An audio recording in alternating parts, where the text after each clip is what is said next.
definitely some pretty interesting stuff. So this next topic, I'm going to talk about Turo. I know I get this question from time to time on would I Turo my Teslas or would I Turo vehicles? And funny thing is, I actually have, but I've quit Turo. So the title, I'm just going to copy Ryan Shaw, Why I Quit Turo. Because I've had an interesting journey. I've Turoed, I had a BMW i3 for a short stint, Turoed that, Turoed the Model 3, Turoed the Model Y. Did not Turo the Model S because something happened during the Model Y, which I was basically like, this is not really worth it anymore. So we're going to talk about it, but if you're just joining in, my name is Dennis. I love talking about Tesla hacking, as I like to call it, but basically just getting the best deal on Tesla really with the best financing rate. So definitely hit that subscribe if you're interested. And today's video is actually sponsored by my Patreon link down below in the description, where you can get a list of the best credit unions and banks that are all better than Tesla financing to get your best deal on a Tesla. So definitely hit that subscribe if you are interested. So of course, shout out to Ryan Shaw. This is where I got the idea. He pulled this video that he said, I quit my Tesla Turo review after 100 users, or I guess 100 trips. And so if we were to roll back the history clock, I've also made some videos about Turo, going through the experience and all that stuff. And about 3 years ago, I made a video on how I made $4,000 on Turo. And what this video was if I had to give you the TLDR, is we lived in San Francisco at the time. We lived in the city. I had a BMW i3, and I would Turo it for anywhere from $50 to $60 a day within the city. It was a great location because it was like right when you got into the city, and a lot of people would rent it, drive it around the city, and they wouldn't have to pay any gas. And it's also a very, very small car. So at the end of the day, people liked it because it's a great trip car within a city environment. And so within this video, I did give some tips and what I use, like spreadsheets to track all the different trips and all that stuff. And at the end of it, I made about $4,000 after expenses and everything like that in about a 6 to 7 month period. So I think that comes out to $700, $800 a month in profit. And so that was nice because it basically paid off the payment of the vehicle. It was a lease at the time, and I leased it for $140 a month or something like that. And so it was really, really nice. And so after moving to LA or Los Angeles, I bought a Model 3 shortly after, and I started to Turo that vehicle as well. That one I was pretty diligent on. I Turoed it, made content and videos about it as well. And the funny thing here is the first 4 trips that I had with my Tesla Model 3 in LA with Turo, each and every one of them had their rims curbed. It started from the first driver's side rim got curbed, then the top right side got curbed, and then on for the first trips, 4 curbs. The great thing there is, though, most owners and most drivers, at least my first 4, were very honest about them. I basically said, hey, you curb the rims, it's going to cost $100 to $150. And so they went out and just basically just Venmo'd me the money. Of course, you can go file a claim with Turo and have them pay for it, because there are horror stories in which people will trash cars. But out of the maybe 50, 100 trips that I've done across all different vehicles, none of that bad actually happened. And so then I sold the Model 3 and I got a Model Y, and the Model Y was pretty fruitful. I would get anywhere from $150 to maybe even $200 a day, and it would be really random trips.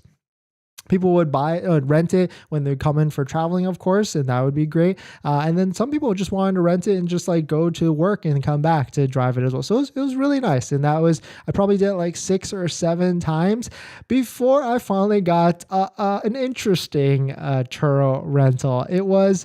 It's this video right here. My Tesla went missing on Turo, and I'll basically just save you the trip and explain exactly what happened. So of course, this person rented it for 2 days, I think 2 or 3 days. Actually, rented it for 2 days and then extended it a 3rd day.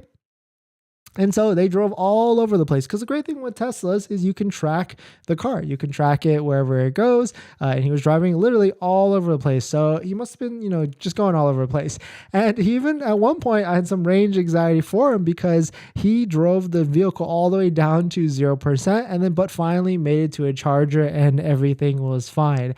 And so everything was fine. It was going great until the vehicle was supposed to arrive at like 10 a.m. or something on one of the days.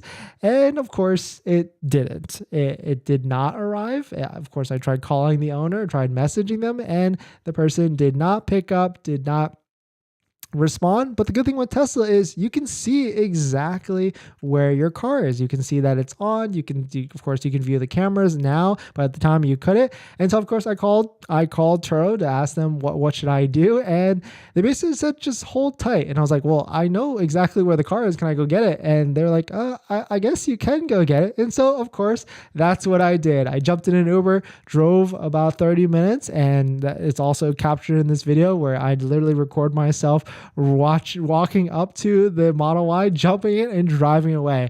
Thankfully, the car was pretty much unscathed. It was dirty, of course. There was like McDonald's in it or whatever, but it was pretty much fine. Like it wasn't damaged in any sort of way. I drove it straight to a car wash, got it washed up for $50 or whatever, and then I started to file the process with Turo. And I think I'll go over it in the video, but basically at the end of the day, I still got paid for the 3 days that it was done. We went over miles. The person came back, gave me like another $100 or so to pay for the mileage, and the Turo app billed them like $600 for basically missing a return. So I was certainly paid out for that experience. Would I say, was it worth it?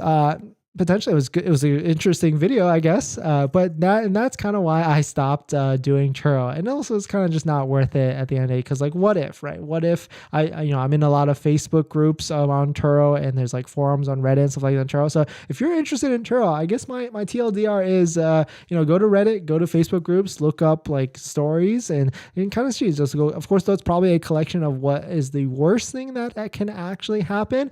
But, it's, you never know. But I would say out of my 100 trips or so that I've done on Turo where I've rented, various vehicles out, this was like the worst, only one bad trip. And it wasn't even that bad. It was kind of like fun-ish, like no damage to the car is what I mean. So it could have been worse. And so it's definitely fine. I mean, if I were to look at how much I've made total in Turo, it's got to be at least almost $20,000 doing it like part-time. But definitely some pretty interesting stuff. Let me know what your thoughts on it. Let me know if you've taken a hard look at Turoing your vehicle or your Tesla. Definitely, my recommendation is you can make money off of it, but you cannot care about your vehicle at all. Like if you are picky at all, if you see the scratches and all that stuff, you literally have to treat it like a business, a workhorse or whatever, and just not care about it at all. But of course, be mindful of capture the damages so you can bill the person that's renting your vehicle, but it's going to get dinged, it's going to get curved up, and you really cannot care about it, I guess, essentially. But definitely some pretty interesting stuff. Let me know what your thoughts on it. We're going to jump and finalize out with all the live stream comments. But before we do that, this video is actually sponsored by my Patreon link down in the description. If you're looking for the best credit union rates or Tesla finance or rates financing for your Tesla, this is a Patreon link down in the description where you can get a list or access to a list of all my best rates that are better than Tesla financing, so you can get the best deal on your Tesla. So definitely check it out. Link down below in the description, or the YouTube join link if you want to support the channel.